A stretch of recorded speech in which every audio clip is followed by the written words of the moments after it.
The ironic show clips में आपका स्वागत है। कम टाइम में ज़्यादा सीखना है तो तुरंत सब्सक्राइब कर लें। मेरा एक बहुत ही बेसिक सवाल है, आई थिंक हमने पॉडकास्ट के शुरू में भी इस पे थोड़ा-सा डेल्व किया था। डेथ इज़, जैसे हमने पहले ही बात की, is the most obvious thing in this world, right? अगर आप if you have taken this physical form तो ये फिजिकल फॉर्म जाएगा ही जाएगा एक दिन। Then correct. ये पता होने के बावजूद भी हम इस चीज़ से इतना डरते क्यों हैं? Why are we so fearful of death? Correct. क्योंकि इज़ इट बिकॉज़ मु- कि जो स्टोरीज़ दिखाई गई है कि आप हेल में, हाँ, अगर आप हेवन में नहीं गए, हेल में गए तो आपको आपके पकोड़े हाँ, बनेंगे। मैं बहुत ही एक मज़ाक के पर्सपेक्टिव से हाँ, बोल रहा हूँ, नहीं नहीं, ये लेकिन सच इसका है। एक्चुअल ये हाँ, सच है, ये सच है कि ये अ, गरुड़ पुराण जो है उसमें लिखा हुआ है। देखो, हम ह्यूमंस को हर चीज के लिए हमारे पास जैसे हम पैदा होते हैं तो हमारे पेरेंट्स को या उनके ग्रैंड पेरेंट्स को there always been something as a reference which helps us hmm, understand life, right? तो जो डेथ का डॉक्यूमेंट है जो हमें हेल्प करना चाहिए अंडरस्टैंड करने में कि भाई डेथ क्या हुँ, है, उससे हमें क्यों नहीं डरना चाहिए। Unfortunately that is a very fear creating document. और फियर भी मुझे लगता है कि गरुड़ पुराण में ये चीजें इसलिए लिखी गई हैं ताकि लोग अपने उस डर की वजह से अपने कर्मों पर ध्यान दें कि अगर तुमने बुरे कर्म किए ना एब्सोल्युटली। तो तुम्हारे पकौड़े तले जाएंगे। अगर तुमने बुरे कर्म किए ना तो यमराज तुम्हें ऐसे पकड़ के खींचते हुए कांटों से तुम्हारे को हुँ, लेके चले जाएंगे।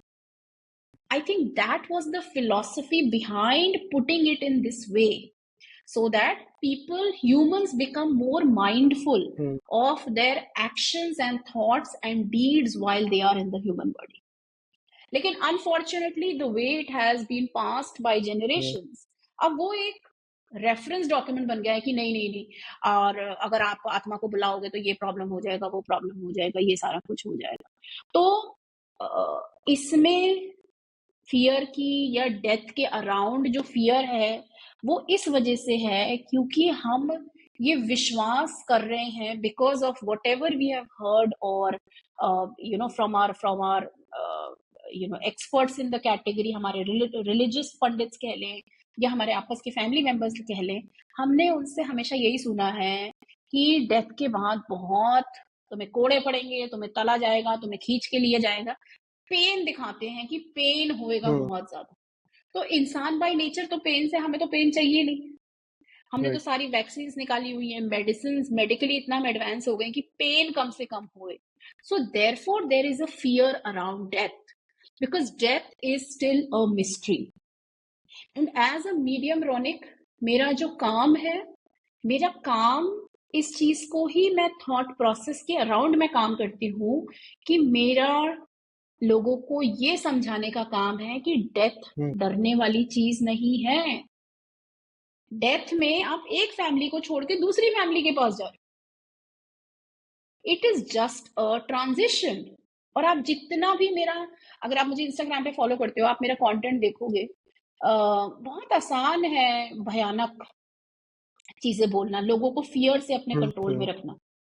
लेकिन मेरा मानना ये है कि जो हमारी दूसरी साइड की जर्नी है, that is even more beautiful than the journey that we have in this human body.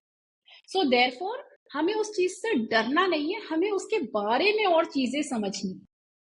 और चीजें ओके, समझने से जो हमारे अंदर का फियर है डेथ का, वो कम होएगा, कम होएगा, कम होएगा, and it will come to a stage जहां पे एक एक्सेप्टेंस आएगी कि yes, we know that we are going to die one day soon. लेकिन वो जर्नी खराब नहीं होने वाली है। उस जर्नी के उस उससे डरने के से बेटर है कि मैं आज अपने जहाँ पे जो ह्यूमन बॉडी में मेरे एक्शंस है, जो मेरे कर्म है, मैं उनको अच्छा करूं, हुँ, ताकि वहां पे बाद में जाके मेरे को कोई पनिशमेंट्स ना मिले। And there are no punishments. लोग मेरे से पूछते हैं कि मैम ये हेवन और हेल क्या कॉन्सेप्ट है, क्या सच में नर्क एग्जिस्ट करता है? तो नर्क, वहां पे तो कुछ नर्क है ही नहीं, सारा नर्क तो यहाँ पर है। तो अगर इस जन्म में मैंने आपको एक थप्पड़ मारा हुँ, और आपको बहुत बुरा लगा उस थप्पड़ का, तो मुझे वहां पे उसकी पनिशमेंट क्यों मिलेगी? मैंने एक्शन तो यहाँ किया है ना। मुझे हुँ, उसका रियलाइजेशन तभी होगा ना जब वो थप्पड़ मुझे पड़ेगा वापस। तो अगली बार जब हम आएंगे, आप और मैं फिर से दूसरी जर्नी में, तो जब आप मुझे वो थप्पड़ मारोगे तो मुझे समझ में आएगी कि मैंने मुझे ये थप्पड़ नहीं मारना चाहिए था।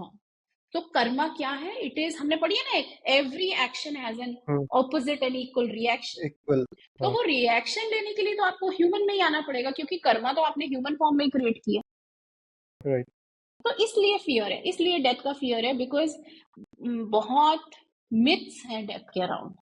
मिथ्स के अराउंड, डेथ के अराउंड बहुत सारी मिसकंसेप्शंस कि हुँ, ऐसा होता है वैसा होता है। नहीं, सारी परेशानियां यहीं पर हैं। जो कर रहे हो, जो सोच रहे हो, जो बोल रहे हो, सब कुछ यहीं पर है। तो वहां पे जाओगे तो वहां पे तो इतना अच्छा लगता है that souls probably do not immediately want to come back also. अगर आपको ये क्लिप अच्छा लगा, तो इस चैनल के बाकी क्लिप्स को भी ज़रूर देखें और सीखते रहें।